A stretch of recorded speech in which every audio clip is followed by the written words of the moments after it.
Deuxième épître de Paul à Timothée, chapitre 1.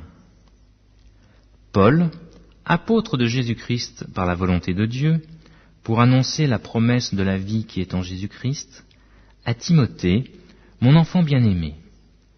Que la grâce, la miséricorde et la paix te soient données de la part de Dieu le Père et de Jésus-Christ notre Seigneur. Je rends grâce à Dieu que mes ancêtres ont servi et que je sers avec une conscience pure.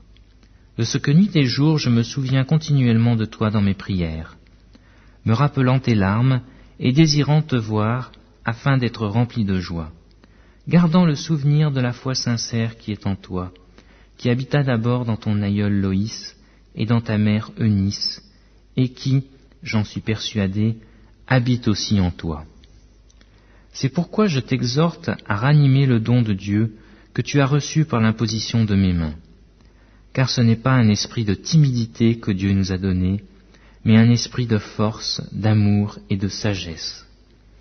N'aie donc pas honte du témoignage à rendre à notre Seigneur, ni de moi son prisonnier, mais souffre avec moi pour l'Évangile, par la puissance de Dieu qui nous a sauvés et nous a appelés par une vocation sainte, non à cause de nos œuvres, mais selon son propre dessein, et selon la grâce qui nous a été donnée en Jésus-Christ avant les temps éternels, et qui a été manifestée maintenant par l'apparition de notre Sauveur Jésus-Christ, qui a détruit la mort et a mis en évidence la vie et l'immortalité par l'Évangile.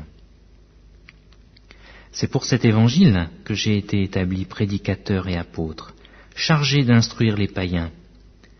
Et c'est à cause de cela que je souffre ces choses. Mais je n'en ai point honte, car je sais en qui j'ai cru, et je suis persuadé qu'il a la puissance de garder mon dépôt jusqu'à ce jour-là. Retiens dans la foi et dans la charité qui est en Jésus-Christ le modèle des saines paroles que tu as reçues de moi. Garde le bon dépôt, par le Saint-Esprit qui habite en nous. Tu sais que tous ceux qui sont entrés en Asie m'ont abandonné, entre autres Phygèle et Hermogène. Que le Seigneur répande sa miséricorde sur la maison d'Onésphore, car il m'a souvent consolé, et il n'a pas eu honte de mes chaînes. Au contraire, lorsqu'il est venu à Rome, il m'a cherché avec beaucoup d'empressement, et il m'a trouvé. Que le Seigneur lui donne d'obtenir miséricorde auprès du Seigneur en ce jour-là. Tu sais mieux que personne combien de services il m'a rendu à Éphèse. Deuxième épître de Paul à Timothée, chapitre 2. Toi donc, mon enfant, fortifie-toi dans la grâce qui est en Jésus-Christ. Et ce que tu as entendu de moi, en présence de beaucoup de témoins, confie-le à des hommes fidèles, qui soient capables de l'enseigner aussi à d'autres. Souffre avec moi comme un bon soldat de Jésus-Christ. Il n'est pas de soldat qui s'embarrasse des affaires de la vie, s'il veut plaire à celui qui l'a enrôlé. Et l'athlète n'est pas couronné s'il n'a pas combattu suivant les règles. Il faut que le laboureur travaille avant de recueillir les fruits. Comprends ce que je dis, car le Seigneur te donnera de l'intelligence en toutes choses. Souviens-toi de Jésus-Christ, issu de la postérité de David, ressuscité des morts selon mon évangile, pour lequel je souffre jusqu'à être lié comme un malfaiteur. Mais la parole de Dieu n'est pas liée. C'est pourquoi je supporte tout à cause des élus, afin que eux aussi obtiennent le salut qui est en Jésus-Christ avec la gloire éternelle. Cette parole est certaine. Si nous sommes morts avec lui, nous vivrons aussi avec lui. Si nous persévérons, nous régnerons aussi avec lui. Si nous le renions, lui aussi nous reniera. Si nous sommes infidèles, il demeure fidèle, car il ne peut se renier lui-même. Rappelle ces choses en conjurant devant le Seigneur qu'on évite les disputes de mots, qui ne servent qu'à la ruine de ceux qui écoutent. Efforce-toi de te présenter devant Dieu comme un homme éprouvé, un ouvrier qui n'a point à rougir, qui dispense droitement la parole de la vérité. Évite les discours vains et profanes, car ceux qui les tiennent avanceront toujours plus dans l'impiété, et leur parole rongera comme la gangrène. De ce nombre sont Hyménée et Philette, qui se sont détournés de la vérité, disant que la résurrection est déjà arrivée et qui renversent la foi de quelques-uns. Néanmoins, le solide fondement de Dieu reste debout, avec des paroles qui lui servent de sceau. Le Seigneur connaît ceux qui lui appartiennent, et quiconque prononce le nom du Seigneur, qu'il s'éloigne de l'iniquité. Dans une grande maison, il n'y a pas seulement des vases d'or et d'argent, mais il y a aussi du bois et de terre. Les uns sont des vases d'honneur, et les autres sont d'un usage vil. Si donc quelqu'un se conserve pur, en s'abstenant de ces choses, il sera un vase d'honneur, sanctifié, utile à son maître, propre à toute bonne œuvre.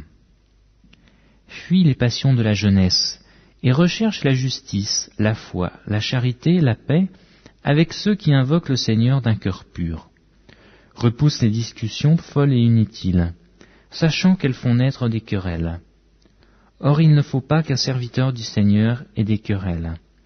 Il doit au contraire avoir de la condescendance pour tous, être propre à enseigner, doué de patience.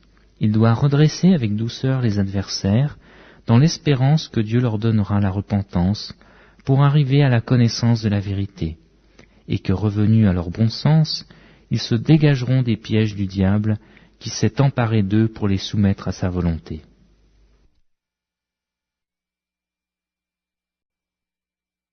Deuxième épître à Timothée, chapitre 3. Sache que dans les derniers jours, il y aura des temps difficiles. Car les hommes seront égoïstes, amis de l'argent, fanfarons, hautains, blasphémateurs, rebelles à leurs parents, ingrats, irréligieux, insensibles, déloyaux, calomniateurs, intempérants, cruels, ennemis des gens de bien, traîtres, emportés, enflés d'orgueil, aimant le plaisir plus que Dieu, ayant l'apparence de la piété, mais reniant ce qui en fait la force. Éloigne-toi de ces hommes-là. Il en est parmi eux qui s'introduisent dans les maisons, et qui captivent des femmes d'un esprit faible et borné, chargés de péché, agités par des passions de toute espèce, apprenant toujours et ne pouvant jamais arriver à la connaissance de la vérité. De même que Janès et Jambres s'opposèrent à Moïse, de même ces hommes s'opposent à la vérité, étant corrompus d'enseignement, réprouvés en ce qui concerne la foi. Mais ils ne feront pas plus de grands progrès, car leur folie sera manifeste pour tous, comme le fut celle de ces deux hommes. Pour toi, tu as suivi de près mon enseignement, ma conduite, mes résolutions, ma foi, ma douceur, ma charité, ma constance, mes persécutions, mes souffrances. À quelles souffrances n'ai-je pas été exposé à Antioche, à Icône, à Lystre? Quelle persécution n'ai-je pas supportée? Et le Seigneur m'a délivré de toutes. Or tous ceux qui veulent vivre pieusement Jésus-Christ seront persécutés. Mais les hommes méchants et imposteurs avanceront toujours plus dans le mal, égarant les autres et égarés eux-mêmes. Toi, demeure dans les choses que tu as apprises et reconnues certaines, sachant de qui tu les as apprises. Dès ton enfance, tu connais les saintes lettres, qui peuvent te rendre sage à salut par la foi en Jésus-Christ. Toute l'écriture est inspirée de Dieu, et utile pour enseigner, pour convaincre, pour corriger, pour instruire dans la justice, afin que l'homme de Dieu soit accompli et propre à toute bonne œuvre.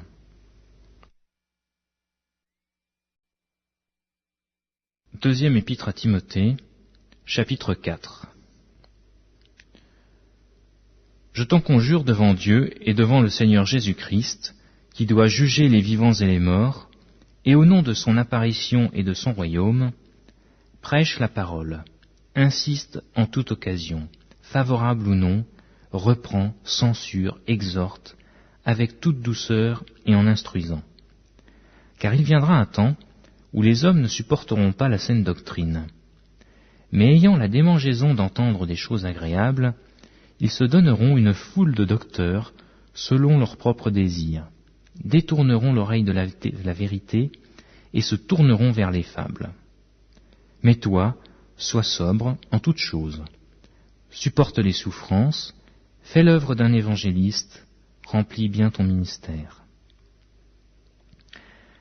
Car pour moi, je sers déjà de libation, et le moment de mon départ approche. J'ai combattu le bon combat, j'ai achevé la course, j'ai gardé la foi. Désormais, la couronne de justice m'est réservée. Le Seigneur, le juste juge, me la donnera dans ce jour-là, et non seulement à moi, mais encore à tous ceux qui auront aimé son avènement. Viens au plus tôt vers moi, car Démas m'a abandonné, par amour pour le siècle présent, et il est parti pour Thessalonique. Crescens est allé en Galatie, Tite en Dalmatie. Luc seul est avec moi. Prends Marc, et amène-le avec toi, car il m'est utile pour le ministère. J'ai envoyé Tychique à Éphèse. Quand tu viendras, apporte le manteau que j'ai laissé à Troas, chez Carpus, et les livres, surtout les parchemins. Alexandre, le forgeron, m'a fait beaucoup de mal. Le Seigneur lui rendra selon ses œuvres.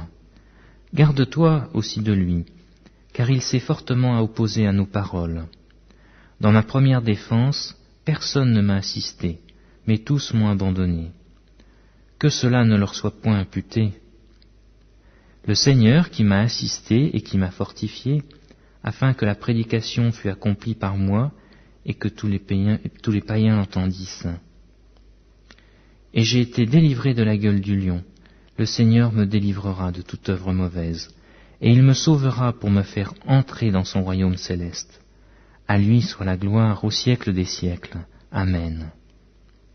Salut Prisca et Aquilas, et la famille d'Onésiphore. Éraste est resté à Corinthe, et j'ai laissé Trophime malade à Milet. Tâche de venir avant l'hiver. Eubulus, Pudens, Linus, Claudia, et tous les frères te saluent. Que le Seigneur Jésus-Christ soit avec ton esprit. Que la grâce soit avec vous. Amen.